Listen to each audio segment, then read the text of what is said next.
Hello, welcome to Top Shot. This is Suresh Prabhu. Welcome you to this program in which we talk to top personality on Top Shot, the person who can share his vision, his ideas, his vision to us. Today we are very happy to have none other than Dr. M.S. Swaminathan in the midst of us. Dr. Swaminathan, welcome to this program.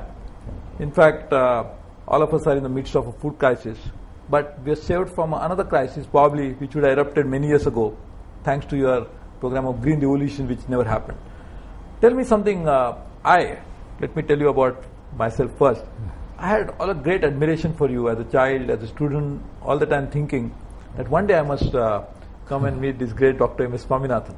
And today I'm very happy and proud that actually I'm interviewing you today. I'm sure I'm representing the millions of people of India who should be thankful to you for what you did for them.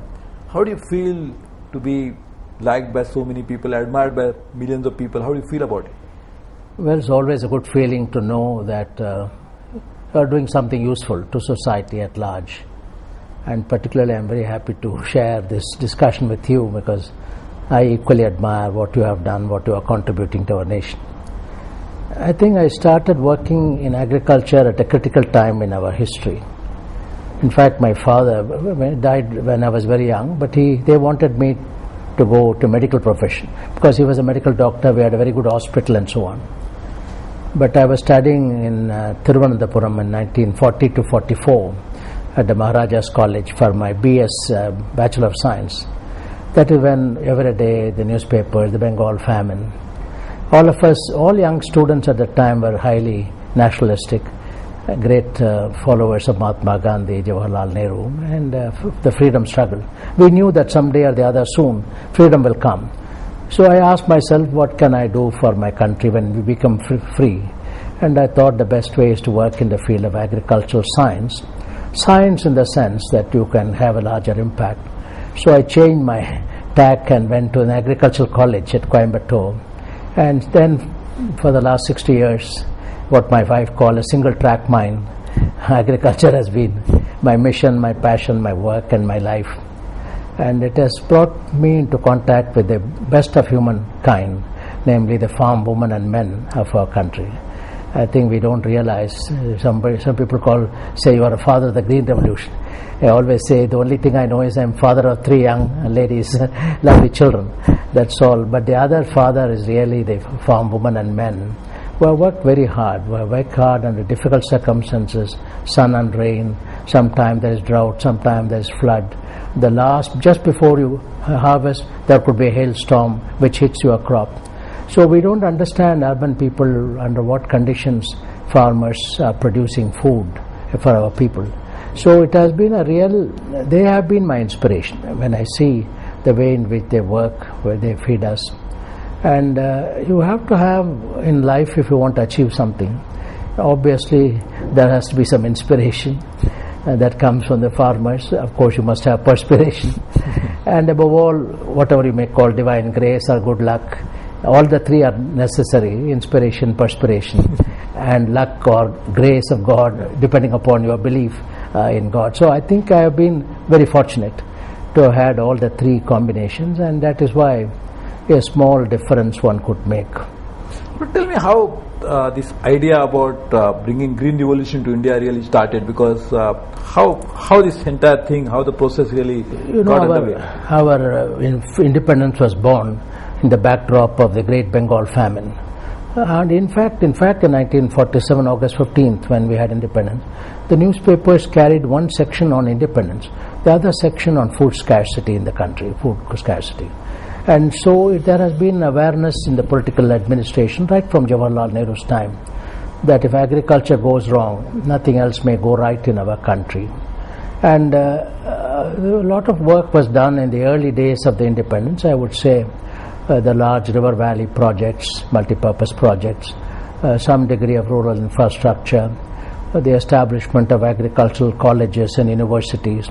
In fact, the very first university was set up in Pantnagar in 1958. 50 years of agriculture university development. Now in Uttarakhand. So all of them will develop.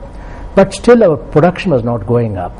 It was clear that we require a new kind of genetic plant, a makeup which is different from normal, because when you give more water and nutrients, the plant will fall down, what we call lodging, becomes top heavy, more grains on the top, it falls down. So you need a new plant architecture.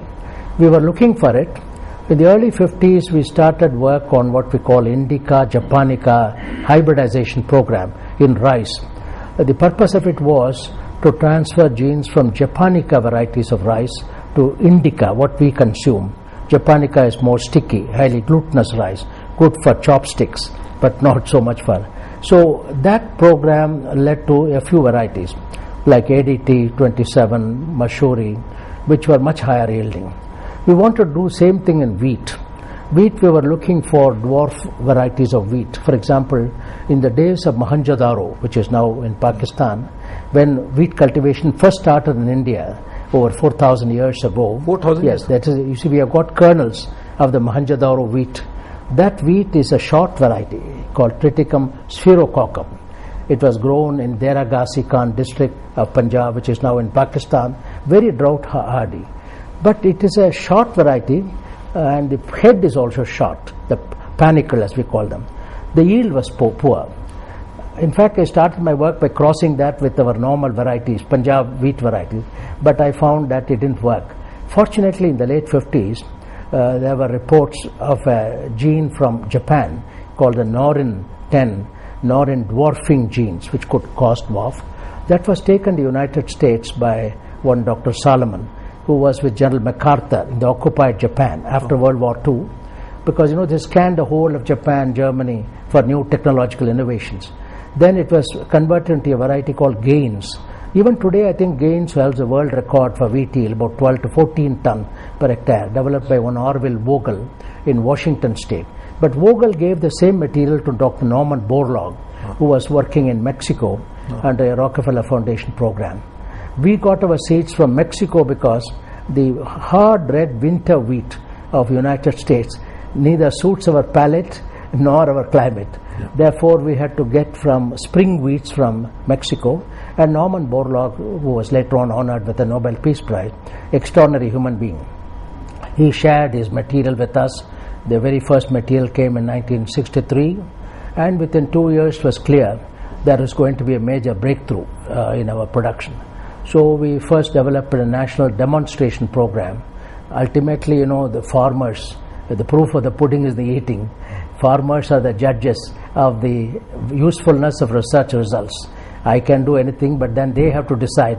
And in our country, farming is a private sector enterprise, the largest private sector enterprise. Absolutely. Because nearly 60 crores of people are involved in agriculture. Therefore, they have to decide. So we decided to put it in farmers' fields and the poorest farmers' field. Because anything you show in a rich farmer's field, the success will not be attributed to technology. It will be attributed to affluence. Other fellows will say, oh, that man, Mr. Prabhu is a very rich man. He can do it, but I can't do it. So therefore, it has to be the poorest farmer in the field. This national demonstration program, and at that time, Shri Lal Bahadur Shastri ji became our Prime Minister. He coined the slogan, Jai Jawan, Jai Kisan, to emphasize the Jawan and the Kisan are the two pillars of our freedom. Later on, our Vajpayee ji added Jai Vigyan, science and farming. That's equally important today. May 11th, we celebrate as Technology Day. So, and there was Shastri ji appointed Mr. C. Subramaniam, the late Bharat Ratna C. Subramaniam as minister. He was a man who had great conviction that science alone can help us. See, Jawaharlal Nehru said in 1947, the future belongs to science and those who make friendship with science. And here was a good example of Mr. Subramaniam. Whatever technology people say, he had a faith in our words, and so he gave the political support. Because finally, technology alone cannot strike roots. It has to be public policy, technology synergy. We were very fortunate in the 60s to get that, and then later on when Indira Gandhi became Prime Minister, she was a great believer in national food self-reliance and food self-sufficiency and food sovereignty. Therefore, she continued the public policy support. But Doctor, it looks like what you're telling now that this seems like an evolution rather than a revolution, because you were working on it for a pretty long time. Probably it got just manifested, and the fruits of all this hard work that went into it for a few decades was really came to fore in 60s, mid 60s. Is it something? Is it something that happened at the Green Revolution? We normally identify with mid 60s, but you put in so much of effort for so many years before that. No, Green Revolution just cannot happen like that unless you had irrigation. Unless, in fact, before the Green Revolution started, we had a program called Intensive Agricultural District Program, IADP. It was also called Package Program. It was started in the late 50s and early 60s. It was identified in every state, one district with water, assured water, irrigation, and then put the rest of that's why it's called a package technology. But the only defect of the package was it had one important missing ingredient, namely a genetic strain which can respond to the rest of the package, like water and fertilizer. This is what we made good in the mid-60s by putting the genetic strain and then the water, the fertilizer. You see, above all, the most important reason why we had a Green Revolution is because of assured and remunerative marketing. The government set up machinery like the Food Corporation of India, however much it may be maligned today, but the fact remains, in the 60s, if it had not existed, and you have a price support mechanism, they announced a price, a support price, and the government honored it. Of course, I remember in Mr. Jagjivan Ram in 1968, he was the minister, Babu Jagjivan Ram, man of profound common sense, a great administrator. He felt that unless farmers are given assured income, they will never take to the new technology. And therefore, he ensured that it was in relation to today's 1,000 rupees, I think it was 68 rupees per quintal. I'm talking about 1968, when we had the first Green Revolution, when the first major quantum jump. We had 5 million tons more than the previous best. That is why it was called a revolution. It was not an evolution, it was a revolution. But that particular year was a revolution, but the process that went into it was an evolution. But without that pricing policy, I am saying this because people say why there is no Green Revolution in Africa. Africa also has a lot of technology. They are all like blossoms in the dust. They are all lying there. But then, how can the technology strike root and bear fruit without the public policy support? And above all, an assured and remunerative marketing. Invariably in the globe, in Africa and so on, if farmers produce more, they suffer more because the market prices collapse and there is no assured marketing. So I must say, the Green Revolution was the product of technology and public policy, and the most important component of public policy was a policy for assured and remunerative marketing. Doctor, so this seems to be a recipe for success in which you try to bring together almost all the stakeholders. The farmers to begin with, because they are the ones who are actually going to produce it in the field, the scientists, the public policy support, creating institutions like Food Corporation, but also trying to provide a proper type of fillip in terms of all of them coming together at the same time. So that is something which... This is what we call a symphony, Green Revolution symphony. Absolutely. There was no jarring note. I always say, if you have now put a PSLV with 10 satellites above world record, it's called a mission. Every link in the chain, a small absence of one link will just abort the whole thing. That happened fortunately in the 60s, which we are now struggling to produce. We are not able to reproduce the symphony again. We want to have more production. It's a dream team, and the maestro is really required, but also the whole orchestra has to play. Farmers' enthusiasm, viable technology and appropriate technology, environmentally sustainable technology, and the services needed for the technology. And farmers' enthusiasm is number one. In fact, I still now, when I'm talking to you, see the farmers' faces in the 60s, when they had the new technology. It spread like a wildfire. The government program was a small one. It became a mass movement. In fact, a small program becoming a mass movement is what we call a revolution. Otherwise, it's not. This is the type of biotechnology we need. That a small idea becoming a wildfire. Otherwise in our country, there are so many, even water harvesting, we go on talking about Relegan Siddhi or of Hivare Bazaar and so on. But they remain as unique example. It doesn't become universal. Unless the unique becomes universal, you won't have a revolution. And that is what is important. Doctor, tell me how this nomenclature of Green Revolution was coined. How did it came about? Whose idea was this? In 1968, when we had the wheat revolution, Indira Gandhi released a stamp called the Wheat Revolution, which she was insistent we must show the library clock tower of the Indian Agricultural Research Institute, popularly called the PUSA Institute, which has been the mother of the technology development, and to show the synergy between science and public policy.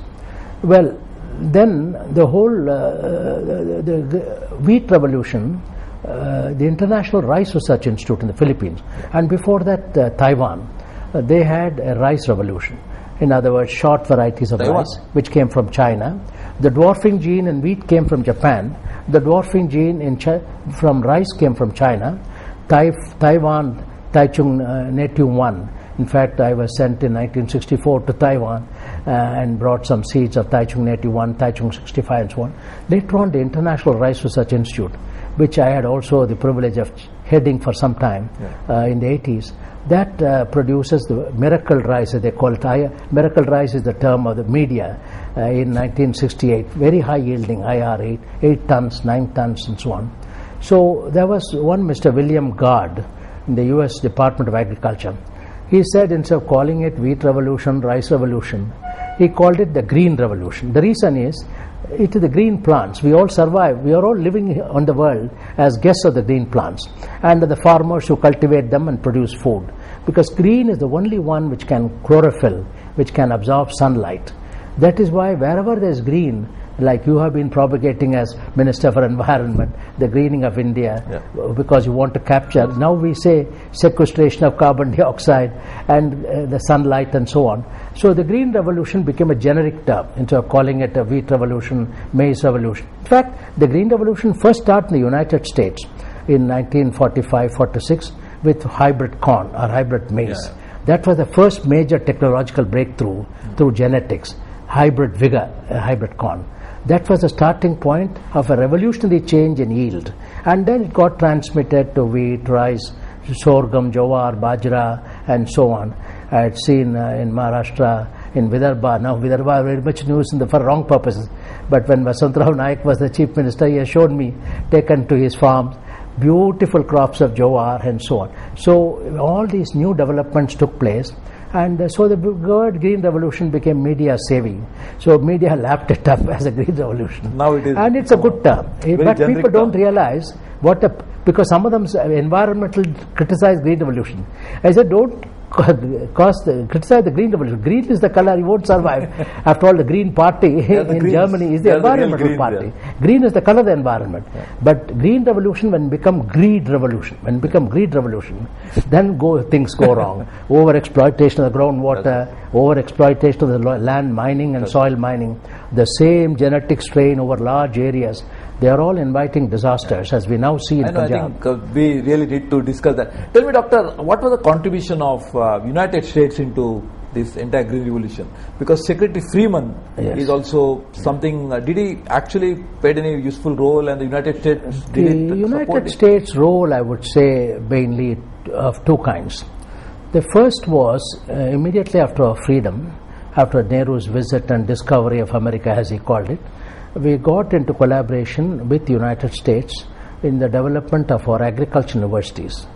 There was a land-grant college principle of the United States where research, extension and education were all linked into a chain. And we had a partnership with one US university for each of our agriculture university, Punjab Agriculture University, Ohio State University and so on. So that was one contribution. The development of higher agricultural education based on the land grant principle, where research, education and extension were all in a sort of a coming together. The second major contribution, that was the US government contribution, I would say. Of course, other than PL 480 wheat at a very critical time. After all, 1964-65, Bihar had a very severe drought. And Bihar would have had the same famine as the Bengal famine. During Bengal famine, during World War II, there was no way of getting food from outside, and Japan had occupied Burma, so we couldn't get rice from Burma also. But in 64-65, we started the ship-to-mouth existence. Ships had to come, they rushed to food. Otherwise, it would have been a similar one as the Bengal famine. Many people have died. So they had two kinds of, one is the help of the PL 480 concessional rice. The other was the agricultural education, development, so on. But private foundations, in the United States. I'm dividing between the government of the United States and the foundations like the Ford and the Rockefeller Foundation. The Ford Foundation's first office outside the United States was in India. At the request of Jawaharlal Nehru, 1952, the very first office, the Ford Foundation, was set up in India, and they also chose agriculture at the request of the government of India. The IADP program, the Intensive Agricultural District program, Ford Foundation was very much involved. Then came the Rockefeller Foundation. The Rockefeller Foundation was involved in more research and education. They helped to develop the postgraduate school at IRI and also the All India Coordinated Project. We had already started the coordinated project, but they helped us in corn, in maize, and in sorghum and pearl millet, bajra, in the beginning. Then later on it was taken also to rice and wheat. So both in research, education, development, infrastructure development. But then from after the Bangladesh liberation, the relationship were not so good. And practically the Rockefeller Foundation withdrew from India. The Ford Foundation is still there, although in a smaller way. But the US government program also got very much attenuated.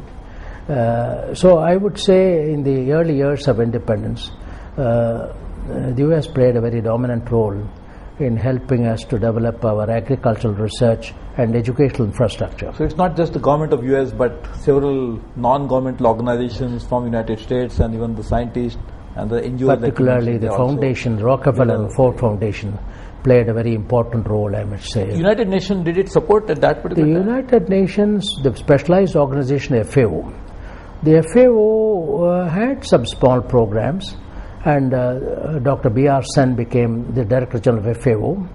He started the hunger-free program. Freedom from hunger was the B.R. Sen's that was a global program. Global program. But not they in gave India some specific. small support. Whenever FAO resources are limited, they gave some small support. Whenever you want an expert. But it was essentially a homegrown program which actually resulted I must say, without fear of contradiction, the idea of starting a dwarf wheat program did not come from outside, neither in rice nor in wheat. It was our own idea. The others chipped in and helped. That's right. We wanted the material. But we had a program, and then wherever we needed help, we wanted the dwarfing gene. That's right. And there was God sent Norman Borlaug to help us in a great way. And doctor, this was another good component of this was a multi-crop program. This was not just one focal, either wheat or just rice, or not just wheat and rice, but it was a multi-product program. So we really succeeded in doing that. Program. Doctor, we'll continue to talk on this. We'll just take a small short break and we'll come back again. We just don't go away. This is Dr. M.S. Swaminathan talking to us in Top Shot, the program in which we talk to top personality. Dr. Swaminathan is telling us about the Green Revolution, and after the break we'll talk about what happened after the Green Revolution. Don't go away, come back soon. We'll continue talking to this on a very interesting program.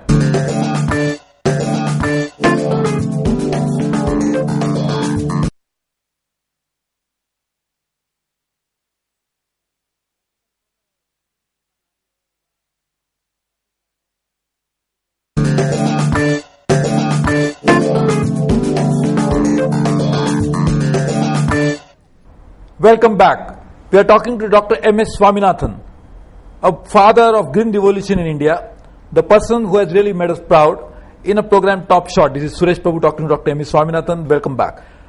Doctor, we are talking about Green Revolution, and you mentioned very interesting part of that, the anecdote of that there was a huge green smile, enthusiasm on the faces of farmers. But when we today look around in the countryside, what we see is a despondency, resignation to fate, and people are just not accepting that they should live in this planet. They want to just commit suicide. So how did it happen from one place where the farmers themselves wanted to do something new, and today the farmers on whose shoulders the whole revolution could stand, they are just collapsing? Well, we are passing through a sad phase of our farming history. I hope we can overcome shortly. I think the causes are very many, I would say.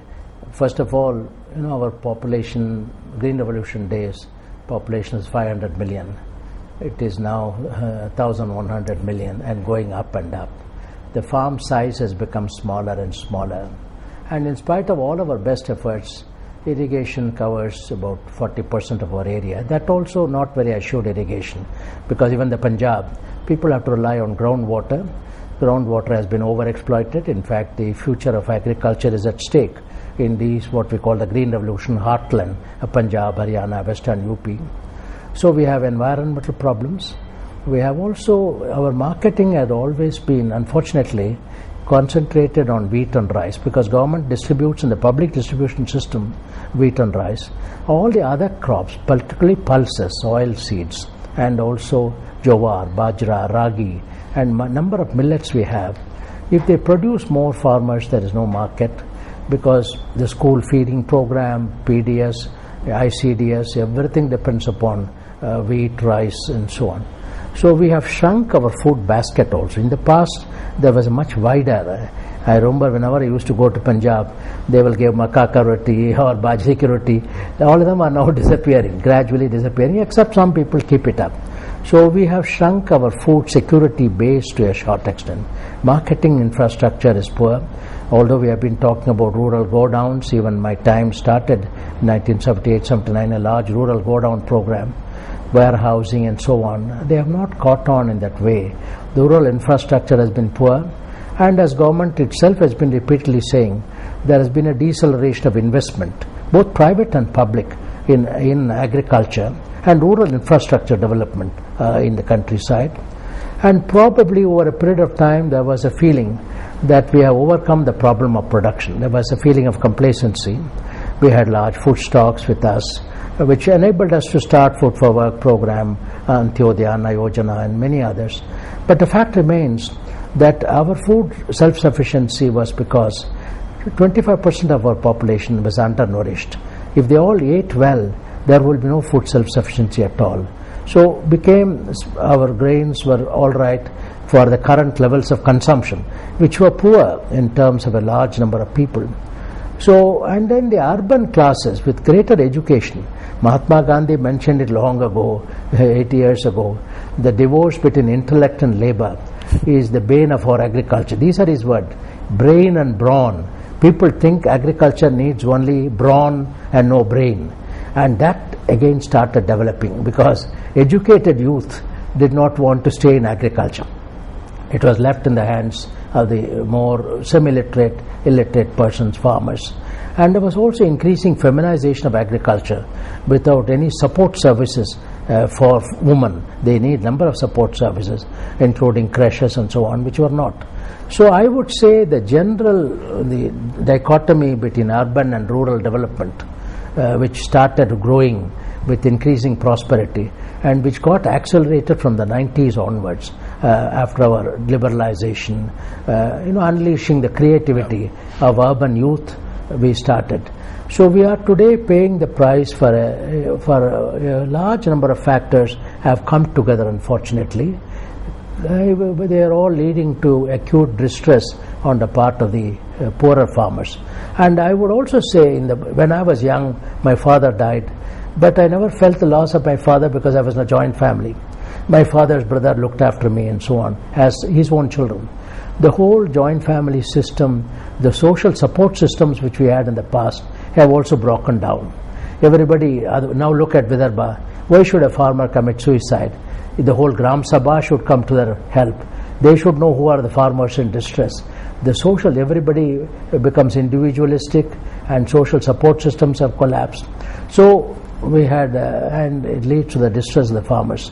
Today there's a widespread realization, I'm happy to see, once again like the early 60s, there is concern, partly triggered by what has happened in the industrialized world, the enormous rise in price of petroleum products, enormous increase in price, $115, $120 per barrel of oil, that most of the feedstock for industrial agriculture, or you see, industrialized world has energy intensive agriculture.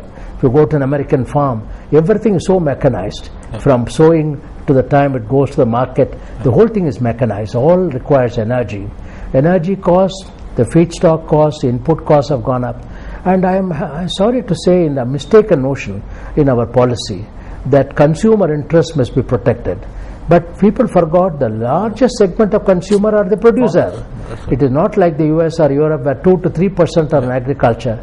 97% you can't call them consumers. Here 70% are both producers and consumers. I'm talking about landless labor also. With the result, we had this artificial distinction. But purely people have been educated abroad, thinking abroad in terms of foreign ideas, and brought them here in policy formulation. So both failure of policy, inadequacy of policy, inadequate infrastructure, inadequate investment, and complacency, all